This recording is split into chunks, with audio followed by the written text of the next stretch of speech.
우리가 지금 동아시아 세계 형성하고 있는데요. 저번 시간에 이제 후한까지 같이 살펴봤습니다.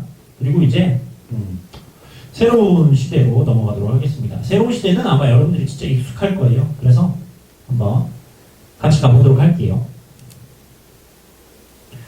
음악을 하나 여러분 같이 듣도록 하겠습니다. 이게 되게 오글거리는 거긴 한데 들으면은 오늘 어떤 시대부터 시작할지 여러분들이 감이 딱 오게 될 거예요. 일단 한번 듣겠습니다.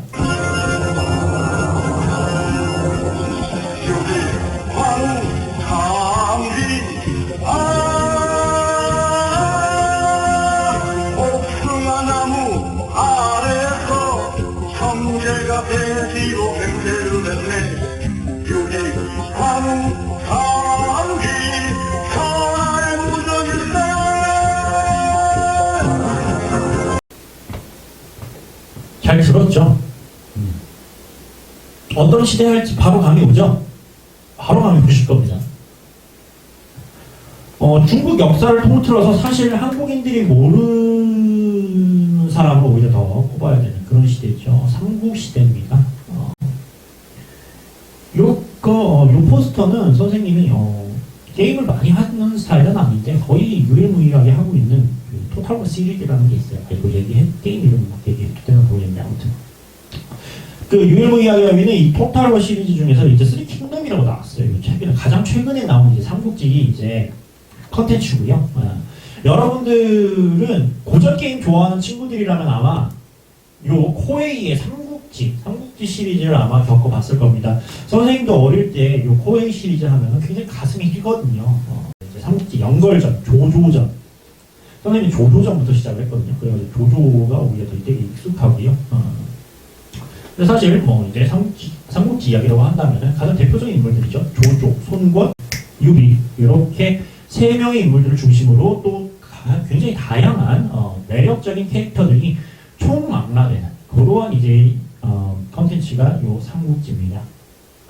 중국 역사를 처음 접하는 친구들이나 혹은 이제 역사를 처음 접하는 친구들이 이제 아무래도 가장 손쉽고 매력적으로 다가갈 수 있는 그러한 이야기죠. 원래는 위나라 때 이제 진수라는 사람이 그 정사 삼국지를 썼었어요. 정말 근데 그 정사라서 역사 기록이기 때문에 이건 사실 재미가 없었습니다. 그런데 이제 그 재미없다는 거를 통감한 명나라 때의 작가 나관중이 요거를 이제 소설적인 상상력을 가미해서 쓴 게 바로 삼국지 연의입니다. 요게 이제 동아시아의 일대 히트를 기록하면서 당시 이제 조선 선조 때거든요. 선조 때도 이제 조선에 들어오기도 하고요. 요게 이제 일본으로도 건너가면서 이제 삼국지 인기가 굉장히 높아졌었죠. 그러했던 게 지금 이제 시대를 거듭해서 1940년대 이후에 굉장히 많이 각색이 되게 됩니다.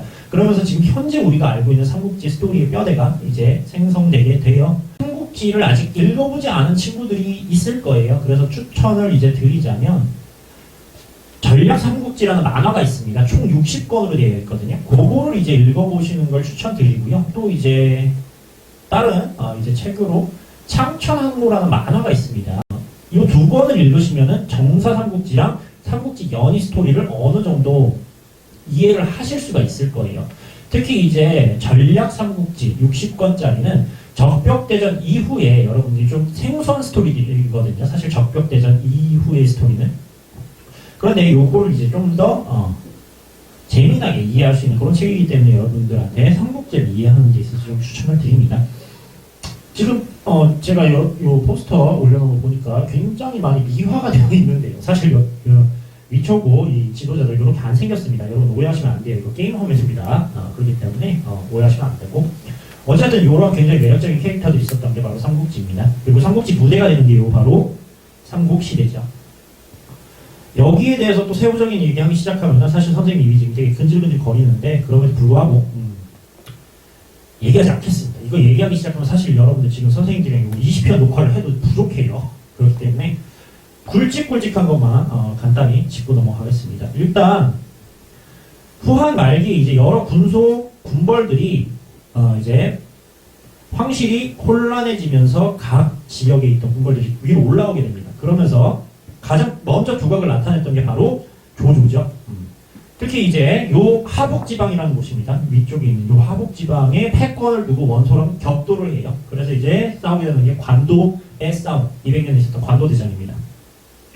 요때 당시에 이제 원소와 조조의 이제 뭐라고 해야 될까요? 세력판도로 봤을 때 원소가 조조의 10배 정도 뛰어났었습니다. 뛰어난 장수들도 많았고 원소 같은 경우에는 명문 가문 출신인데 비해서 조조는 환관 집안이라고 하죠. 할아버지가 높은 환관에 있었지만 어쨌든 아버지 때 되면서 좀 약간 비구해졌어요. 그러면서 이제 처음엔 금수저였지만 나중에 약간 흑수저까지 아니고 약간 동수저죠. 동수저쯤 되는 그런 이제 인물인데 그때 당시만 해도 이제 원소가 당연히 이길 거라고 생각했는데 우리가 알다시피 관우가 등장을 하면서 요 관도 싸움이 완전히 엎어지게 되죠. 그러면서 조조가 패권을 잡게 됩니다. 하북에. 그러면서 이제 밑에 있던 동호죠. 당시에 동호의 송건은 난리가 나죠. 이제 조조가 쳐들어오겠구나. 그런데 이제 여기서 딱 등장하는 게 제갈량이죠. 그러면서 제갈량의 이제 말솜씨로 유비와 연합을 맺어서 조조를 물리치는 게 바로 적벽대전이죠. 208년입니다. 8년의 일이고요. 사실 근데 여기서 가장 큰 이득을 본 건 유비였어요. 그래서 원래는 이렇게 반으로 뚝 나눠져 있던 게 이제 세 개의 나라로 정립되는 게 이제 삼국시대, 삼국시대 개괄이고요. 요 촉당에서 계속 이제 유비가 밖으로 나가기 위해서 안간힘을 쓰는데 결국에는 유비도 죽고 제갈량도 계속 노력을 하지만 결국 제갈량도 죽습니다. 요 오장원 정투를 그래서 마지막으로 총나라는 북벌이라고 하죠. 북벌을 못하게 되고요. 그런데 또 웃긴 게 요 유비 그리고 손권, 조조 이 세 명 다 이 삼국시대를 통일하지 못합니다. 위나라에 있던 사마중달이죠. 사마중달의 후손이었던 사마영이 결국엔 이 삼국을 통일하게 돼요. 그래서 요 사마영이 세우는 진나라 요것도 춘추전국 시대 진나라하고 다른 진나라거든요. 그 이제 진나라 또는 서진을 세우게 됩니다. 서진이 이제 초대 황제였던 사마영 나라를 이제 처음으로 이제 다시 통일을 했기 때문에 초반에는 굉장히 근검절약하는 모습을 보여줬다고 해요. 그런데 말기가 되면은 통일을 했다는 자신감이었는지 사치와 방탕을 일삼게 됩니다. 원래 윗물이 맑아야 아랫물이 맑다고 하죠. 그러다 보니까 황제의 방탕을 보고 이제 밑에 왕족들도 막 방탕해지기 시작합니다. 특히 이제 사마영은 아래 8명의 이제 아들들을 뒀었는데요. 요 8명의 아들들 사마영이 죽고 나니까 서로 자기가 황제가 되겠다고 서로 싸우기 시작합니다. 그걸 이제 팔왕의 난이라고 부릅니다. 자, 여러분들 생각해보세요. 삼국시대는 중국 내부에서 엄청난 격변을 일으켰던 내전입니다. 사람들이 엄청 많이 죽었겠죠. 근데 그게 일어난 지 얼마 되지도 않아가지고 또다시 팔왕의 난이 일어나요. 이거 거의 16년 동안 지속되거든요. 처음에 조왕윤을 시작으로 해서 경, 그리고 장성애, 성도왕 영과 하관한 옹, 그리고 마지막 동해왕 월까지 해가지고 16년 동안 벌어지게 되는데 계속적으로 내전이 일어난 거예요. 그러다 보니까 백성들은 농사지을 여유도 없고 뭘 할 여유도 없고 계속 죽어나가는 거죠. 그런데 싸움은 계속되는 거야. 자, 이렇게 되면 사망자만 늘어나고 그걸 보충해서 계속 싸워줘야 되거든요. 그러면 그걸 어디서 보충할 거예요? 안에서 보충 못하니까 바깥에서 보충을 하게 됩니다. 그래서 결국에는 외부 세력들을 끌어들이게 되죠. 그게 바로 다섯 오랑캐, 오호라고 불리는 외부 종족들이었습니다. 원래는 만리장성 이북에 있었는데 바로 요 삼국시대와 파랑의 난을 계기로 결국에는 중원으로 진출하게 되는 거죠. 선비, 흉노, 강, 저, 갈이라는 요 다섯 족속들이 만리장성을 넘어 중원으로 진출을 하게 됩니다. 야금야금 진출을 하게 되는 거죠. 그러다가 이제 파랑의 난을 계기로 쑥 들어와요. 특히 흉노가 세웠던 한이라는 나라가 있거든요. 이거는 또 후한 때 그 한이랑은 조금 다릅니다. 후한 때 한이랑은 좀 다른데 이 한이라는 나라가 파랑의 난이 수습된 지 얼마 안 된 서진의 뇌양을 침략을 하게 됩니다. 그러면서 요 낙양, 뇌양을 잿더미로 만들게 돼요. 그리고 요 뇌양이 있었던 마지막 황제죠. 서진의 마지막 황제 회제를 끌고 가서 평성에서 잔인하게 죽여버립니다. 그러면서 요 서진이 짧은 통일을 앞두고 이제 멸망을 하게 됐죠. 자, 그래서 요 레양에 있던 서진의 왕실이 동쪽 밑으로 이동을 하게 됩니다. 그러면서 이제 동진이라는 나라를 세우게 되죠. 요 전체적인 사건을 우리는 역사적으로 영가의 난이라고 합니다. 그리고 요 영가의 난을 계기로 중국 역사상 굉장히 파란만장했던 시대 중에 하나인 556국, 북쪽의 556국과 동진의 남북쪽 대치 상황이 일어나게 되는 거죠. 556국의 16개 나라는 여러분들이 굳이 기억할 필요는 없습니다. 너무나 빨리 일어났다 빨리 사라지기 때문에 여러분들이 요까지 기억할 필요는 없고요. 다만 56국 중에 거의 마지막이라고 할 수 있는 전진 정도는 여러분들이 기억을 해주셔야 됩니다. 요 전진이라는 나라는 고구려하고도 굉장히 관련이 깊죠. 한국사에 했던 여러분들이라면 아마 기억이 날 거예요. 전진 시기에 이제 고구려 소수리왕 시절이죠. 그때 이제 요게 들어옵니다. 종교 뭐죠? 그렇죠. 불교죠. 불교가 요때 이제 고구려에 들어오게 되죠. 그만큼 또 이제 세계사적으로도 중요한데, 당시 이제 전진의 왕은 부견이라는 사람이었습니다. 참고로 전진은 저족이 세운 나라예요. 저족이 세운 나라임에도 불구하고 다른 여러 민족들을 불평등하지 않고 되게 평등하게 대했다고 해요. 그리고 이제 왕맹이라는 한인 출신의 재상이 있었는데 그 재상과 더불어서 나라를 굉장히 해평성대하게 만들었다고 합니다. 그러면서 이제 북쪽에 여러 외부 종족들을 정벌하고 안쪽으로는 굉장히 평화로운 나라를 만들었다고 하죠. 그런데 이제 왕맹이 죽게 됩니다. 왕맹이 죽게 되면서 한 가지 유언을 하는데, 폐하께서 제가 죽은 다음에 요 나라가 너무 안정되다 보니까 조금 과욕을 하실까 염려됩니다. 절대로 동진을 치지 마십시오. 동진은 나라가 한마음이 돼서 똘똘 뭉쳐있는 나라이기 때문에 우리가 아무리 우세하다고 해도 함부로 쳐들어갔다가는 우리나라가 오히려 망할 수가 있습니다. 그 점을 명심하십시오 하고 눈을 감았어요. 처음에는 부견도 눈물을 흘리면서 그 왕명의 말을 따랐죠. 근데 이게 시간이 지나면 지날수록 사람의 마음이란 게 굉장히 오만해지기 마련이죠. 그러다 보니까 야씨, 이거 동진만 밀어버리면은 내가 중원을 통일할 수 있을 것 같은데? 라는 생각을 하게 됩니다. 그래가지고 다른 신하들의 의견에도 불구하고 결국에 동진을 쳐들어가게 되죠. 하지만 이제 전략적 미숙함, 그리고 이제 당시 이제 동진에 있었던 뛰어난 장군들, 그리고 여러 가지 지형적 문제들로 인해서 요 비수라는 데서 결국에는 쫄딱 망하게 됩니다. 그게 이제 비수의 전투인데요. 중국 3대 전투 중에 하나로도 불립니다. 아까 우리 봤던 관도대전과 더불어서 중국 3대 전투 중에 하나입니다. 왜 그러냐면 요때 당시에 전진이 동원했던 군사 수가 94만 명이었어요. 그런데 이제 동진은 다 긁어 모아서 9만 명이었거든요. 거의 10대 1이죠. 10대 1의 전투였는데도 불구하고 동진이 여차저차해서 결국에 이겼단 말이에요. 10대 1의 그 깨구락지가 결국 뱀을 이겨버린 그러한 상황이 돼버린 거죠. 그래서 이 비수 전투를 계기로 전진 아래에 있던 여러 종족들이 반란을 일으키고 결국 전진이 멸망하게 됩니다. 그러면서 요 북쪽과 남쪽에 새로운 왕조들이 들어서면서 남북쪽 시대가 다시 시작되게 됩니다. 비수전투라든지 아까 보여드렸던 영가의 난 있잖아요. 세계사 시험이 어렵게 나오거나 아니면 동아시아 정도가 되면 아마 요로 전투들이 나올 겁니다. 고기로든 뭐로든 흉노 혹은 한이 낙양을 불태웠다라든가 부견이 건강을 살리고 비수에서 대패했다 이런 식으로 나올 거기 때문에 한 번씩 짚고 넘어간 거고요. 그래서 아마 여러분들이 요거 정도는 따로 기억하거나 좀 써놓으시면 나쁘진 않을 것 같아요. 요거는 선생님이 파일을 좀 지도 파일을 올려놓겠습니다. 지도 파일을 올려놓을 테니까요. 요거를 이제 지도를 같이 확인하시면서 보는 게 좋을 거예요. 진짜 만약에 어렵게 나오면 지도를 턱 던져주고 나올 수 있기 때문에 저는 말했죠. 6월 5평이 아마 어려울 수도 있다고 말씀드렸기 때문에 어떻게 나올지는 모르지만 저는 3월이 조금 상대적으로 평이 있기 때문에 그렇게 생각을 하실 수 있겠죠.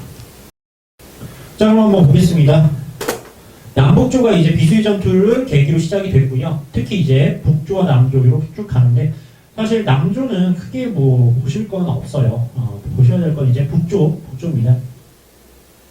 굉장히 많은 민족들, 많은 조족들이 난립하고 있는 걸 여러분들이 지도를 통해서 확인하실 수가 있고요. 그 중에서 이제 우리가 집중적으로 봐야 되는 곳은 바로 북위입니다. 북위는 선비족이 세운 나라입니다. 선비족 중에서도 탁발선비라고 불리는 이제 선비들이 세운 나라고요. 요 북위가 이제 시험에 자주 나오는 이유는 요 효문지의 한화 정책 덕분이죠. 그래서 보시면 화북 통일시 북위에 영역해가지고 439년이라고 되어 있습니다. 그래서 439년에 북위가 이제 화북을 통일을 하는 거죠. 그래서 이제 주변에 있었던 좀 여러 민족들을 좀 아우르고 그리고 이제 북쪽으로 좀 정리를 했다라고 여러분들이 보시면 돼요. 효문제라는 사람이 이제 요 북위를 조금 기틀을 마련했다고 보시면 되는데요. 효문제의 한화 정책 중에서 이제 가장 특기할 만한 거, 일단 첫 번째 외양으로 옮겼다. 수도를 천도했다라는 게 일단 있고요. 그리고 이제 여러 가지 정책들을 이제 펼치게 됩니다. 말 그대로 한쪽처럼 되자가 가장 큰 슬로건인데요.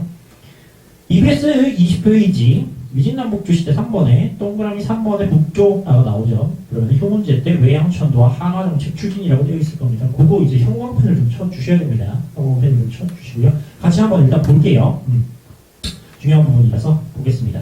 한화정책 추진 한번 보시면 선비화나 선비족 복장을 금지하고 한어와 한족 문화를 수용한다. 그래서 호한융합을 했다라고 되어 있는데 대표적으로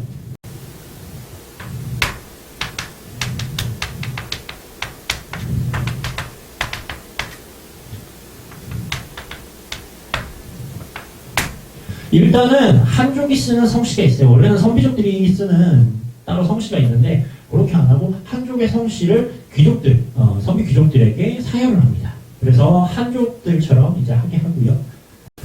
결론적으로 말해서 한족과